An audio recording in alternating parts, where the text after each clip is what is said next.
اعوذ باللہ من الشیطان الرجیم بسم اللہ الرحمن الرحیم یا رب صلی وسلم دائما ابدا علی حبیبک خیر الخلق کلہم۔ لاکھوں کروڑوں درود پاک خاتم النبیین حضرت محمد مصطفیٰ صلی اللہ علیہ وآلہ وسلم پہ۔ گنبد خزا کے چاہنے والوں کو وقاص احمد کی طرف سے السلام علیکم۔ جہاں پر ہمارے پیارے آقا حضرت محمد مصطفیٰ صلی اللہ علیہ وآلہ وسلم آرام فرما رہے ہیں، اس شہر کو شہر مدینہ کہا جاتا ہے۔ یہ وہی جگہ ہے جہاں آپ صلی اللہ علیہ وآلہ وسلم نے اپنی مدنی زندگی گزاری، اور یہیں آپ صلی اللہ علیہ وآلہ وسلم مدفون ہیں۔ اور جس جگہ آپ صلی اللہ علیہ وآلہ وسلم آرام فرما رہے ہیں، اسے روضہ رسول کہا جاتا ہے۔ آپ صلی اللہ علیہ وآلہ وسلم کے تشریف لانے سے پہلے اس شہر کو یثرب کہا جاتا تھا، لیکن جب پیارے آقا یہاں تشریف لے آئے تو یہ شہر یثرب سے مدینہ بن گیا۔ سنن درامی میں روایت ہے کہ لوگ حضرت عائشہ رضی اللہ تعالیٰ عنہ کے پاس آئے اور آ کے آپ کو ساری کہانی سنائی کہ قحط پڑ گیا ہے اور بارش نہیں ہو رہی، کیا کریں؟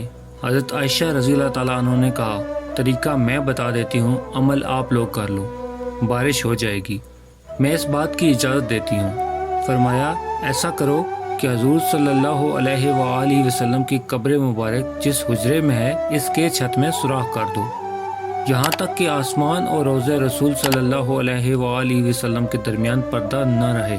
تو کہا، دیکھنا کیسے بادل جھوم کے آتے ہیں۔ اور پھر جب لوگوں نے اس میں سوراخ کر دیا تو اس قدر بارش ہوئی، اس قدر سبزہ ہوگا کہ جانور سبزہ کھا کھا کے موٹے ہو گئے، اور لگتا تھا کہ کہیں چربی یا موٹاپے سے وہ پھٹ ہی نہ جائیں۔ تو اس سال کا نام عربوں نے عام الفتق رکھ دیا۔ عام الفتق کا مطلب ہے پھٹنے کا سال۔ یہ سال کب پیدا ہوا؟ جب حضور صلی اللہ علیہ وآلہ وسلم کے روضہ انور اور چھت کے درمیان سے پردہ ہٹا دیا گیا۔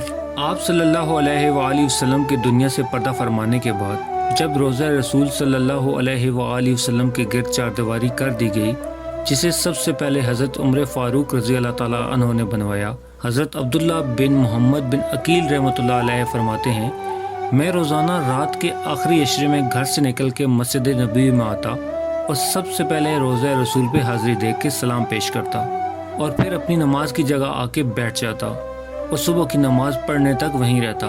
ایک بارش والی رات جب میں گھر سے نکلا تو راستے میں مجھے بہت پیاری خوشبو محسوس ہوئی، اور رب کریم کی قسم میں نے زندگی میں کبھی ایسی خوشبو نہیں سونگھی تھی۔ میں مسجد میں آیا اور روضہ رسول پہ حاضری دی تو دیکھا کہ حجرہ مبارک کی دیوار گری ہوئی تھی۔ میں اندر داخل ہو گیا تو نبی کریم صلی اللہ علیہ وآلہ وسلم کی بارگاہ میں سلام پیش کیا اور کچھ دیر وہیں رکا رہا۔ تھوڑی دیر میں حضرت عبداللہ بن عبد العزیز رحمۃ اللہ علیہ بھی تشریف لے آئے۔